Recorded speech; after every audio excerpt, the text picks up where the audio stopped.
Dear viewers, आज आपको मैं एक्सपेक्टेड रिटर्न के बारे में फर्दर पढ़ाऊंगा। हमने पिछली क्लास में एक्सपेक्टेड रिटर्न जो किया था इंडिविजुअल स्टॉक का किया था, और on the basis of past जो हमें मतलब इंफॉर्मेशन हमने हासिल की थी उसके बेस पे किया था, और जिसको हम एक्सपोज डेटा कहते हैं। इस वीडियो में जो हमारा सेकंड मेथड है जिसके ज़रिए हम एक्सपेक्टेड रिटर्न निकाल सकते हैं वो है एक्स एंटी डेटा, यानी फ्यूचर की फोरकास्टिंग करते हुए या फ्यूचर की प्रोबेबिलिटी को देखते हुए हम डेटा के बेस पे, फ्यूचर के डेटा के बेस पे हम कैलकुलेशन करते हैं कि एक्सपेक्टेड रिटर्न कितना आता है।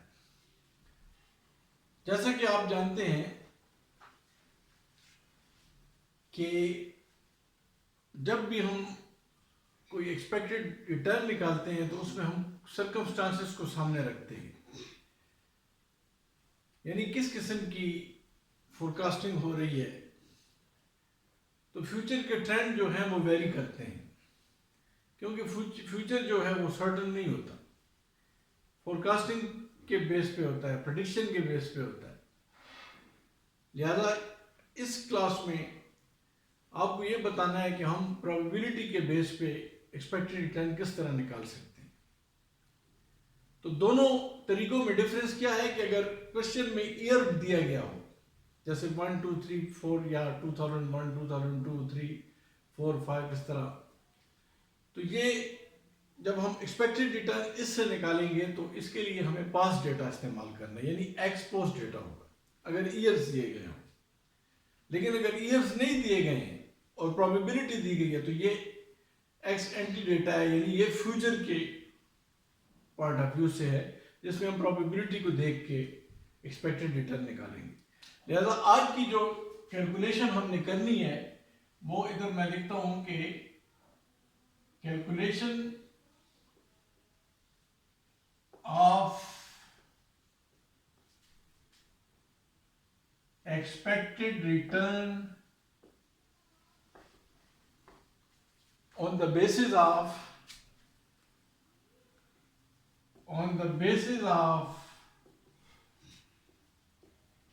फ्यूचर,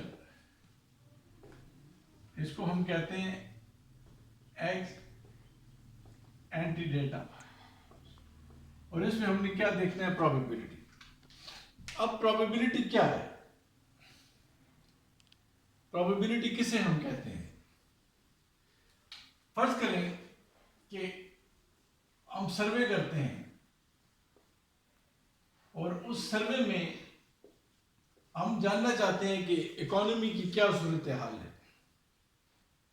तो मुख्तलिफ लोगों से हम सर्वे करते हैं।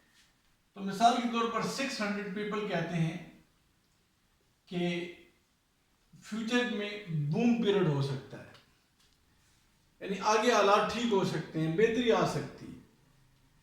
एक सर्वे बेस है फर्ज करें,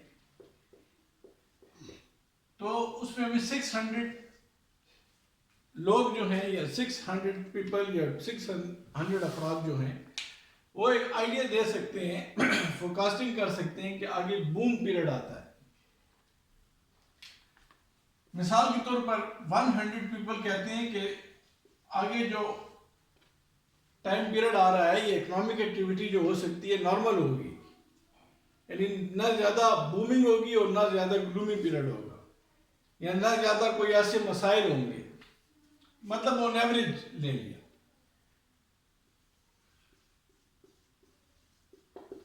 300 पीपल कहते हैं कि रिसेशन होगा, यानी ओवरऑल इकोनॉमिक एक्टिविटी जो है वो डाउनफॉल का शिकार होगी, और जो सेल वॉल्यूम है, प्रोडक्शन अगर हम कर भी रहे हैं तो आगे सेल वॉल्यूम उतने लेवल पे नहीं होगा बल्कि डिक्रीजिंग लेवल पे होगा। उसकी वजह यह है कि लोगों को परचेजिंग पावर नहीं होगा। तो ये 600 लोग कहते हैं बूम पीरियड होगा, इकोनॉमिक प्रॉस्पेरिटी होगी, खुशहाली होगी। 100 पीपल कहते हैं नहीं, एवरेज बात होगी, नॉर्मल कंडीशंस होंगी, जबकि 300 कहते हैं रिसेशन होगा। अगर हम परसेंटेज इसकी निकाल लें तो ये बनता है परसेंटेज के लिहाज से ये 60% बनता है, ये 10% बनता है और ये 30% बनता है। तो ये टोटल हो गया 100%। लेकिन जब हम प्रोबेबिलिटीज की निकालते हैं, जब हम इसको प्रोबेबिलिटी के सेंस में कहते हैं, तो हम ये कहेंगे कि ये 0.6 है, ये जो है 0.1 है और ये जो है 0.3 है। तो ये टोटल प्रोबेबिलिटी जो है वो 1 बनती है। यानी प्रोबेबिलिटी में हम क्या, उसका बुनियादी मकसद क्या होता है, प्रोबेबिलिटी जो है वो हम फोरकास्टिंग पर्पस के लिए करते हैं। यहां पर अगर हम देखें तो यहां पर 0.6 जो प्रोबेबिलिटी है वो इतनी है कि बूम पीरियड होगा।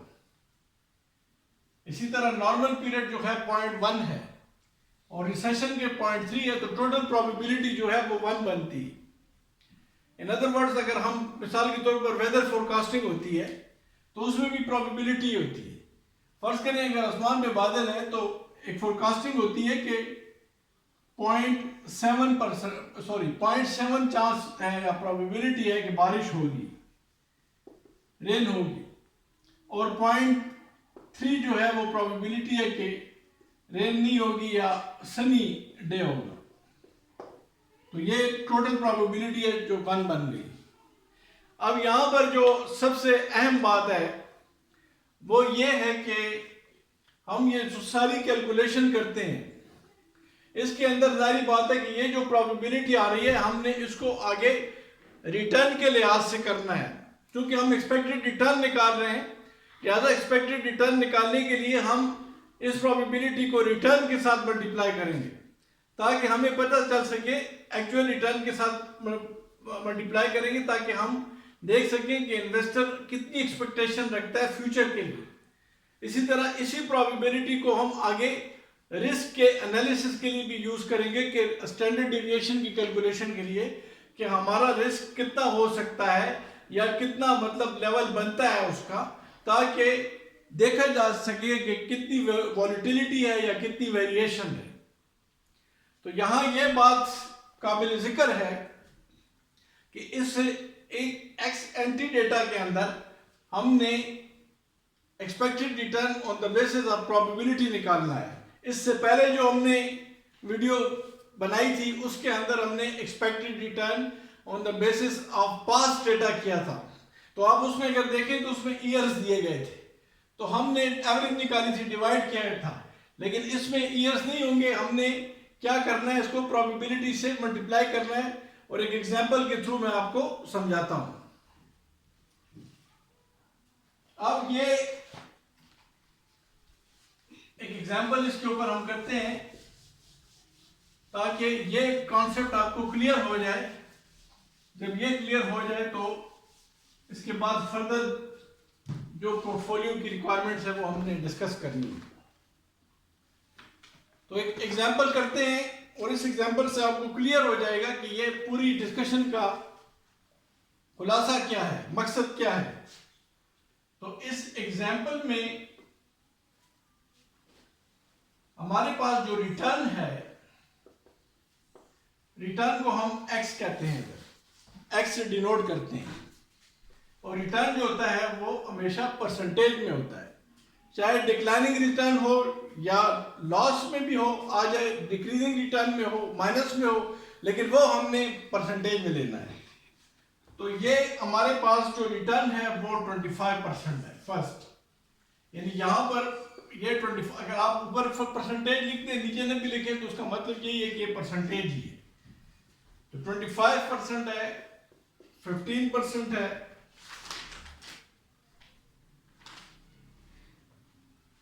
10% है और 5% है।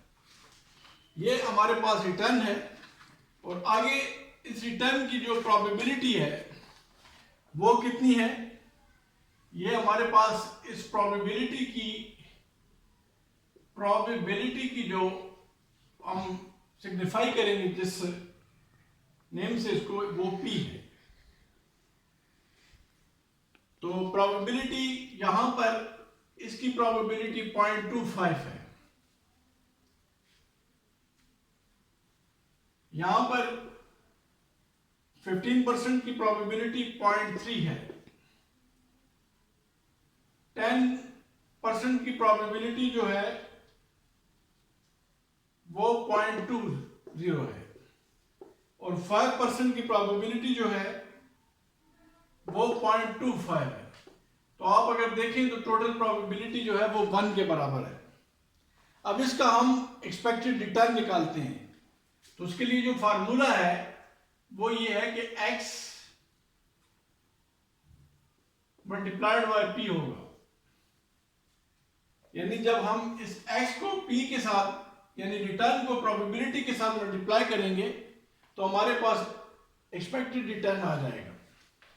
तो यहां पर ये मैंने इसकी कैलकुलेशन अपनी आसानी के लिए की हुई है ताकि ये वीडियो बगैर टाइम ज़ाया किए की जा सके।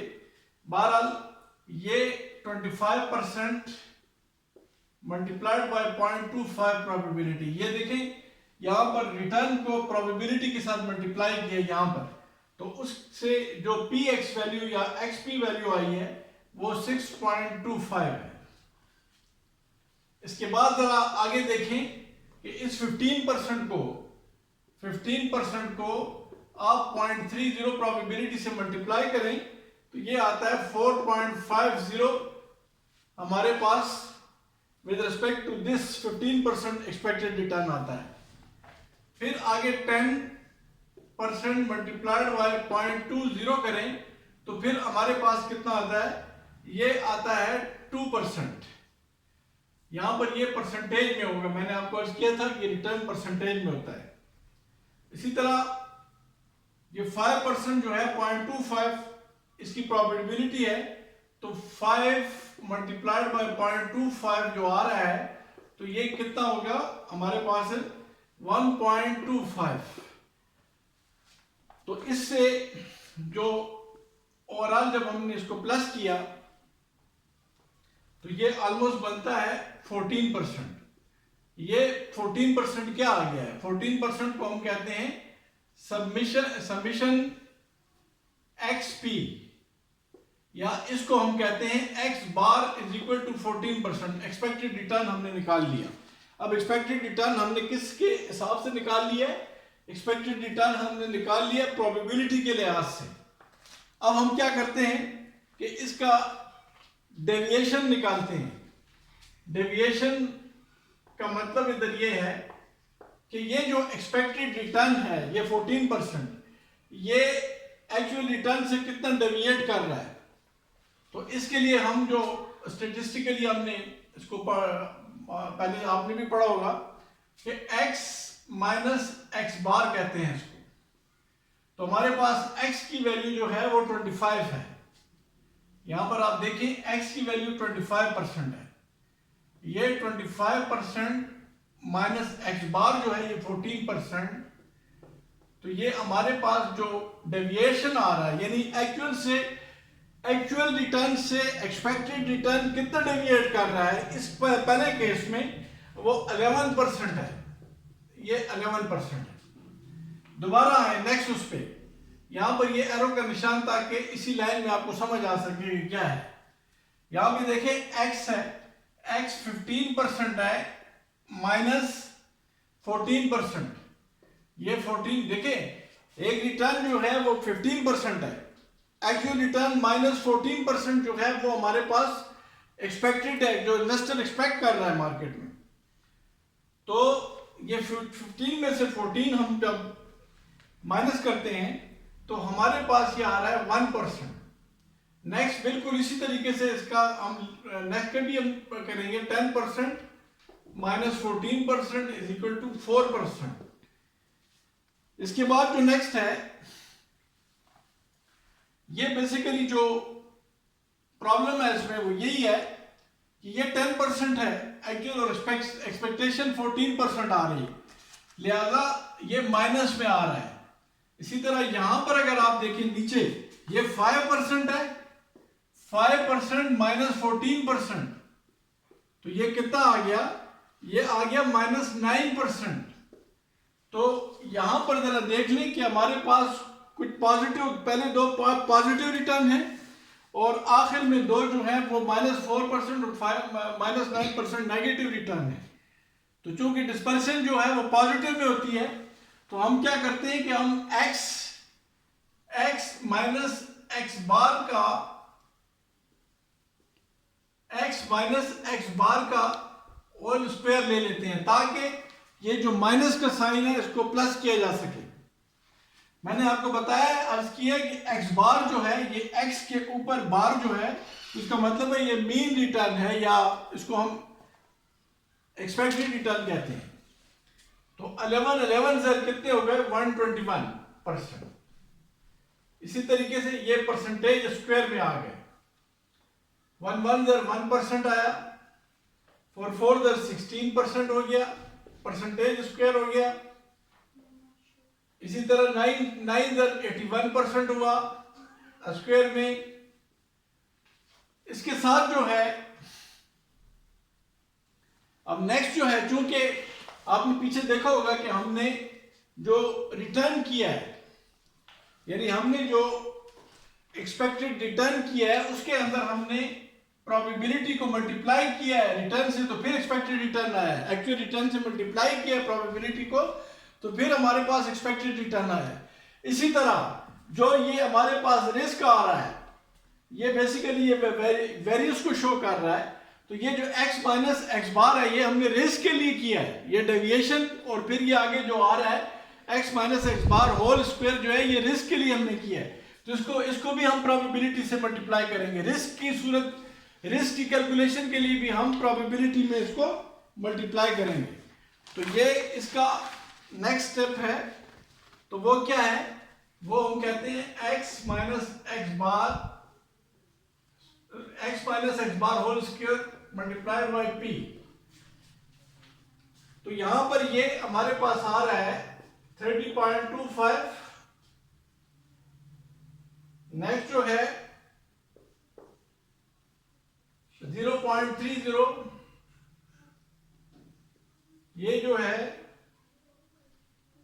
3.20, और लास्ट जो है 20.25।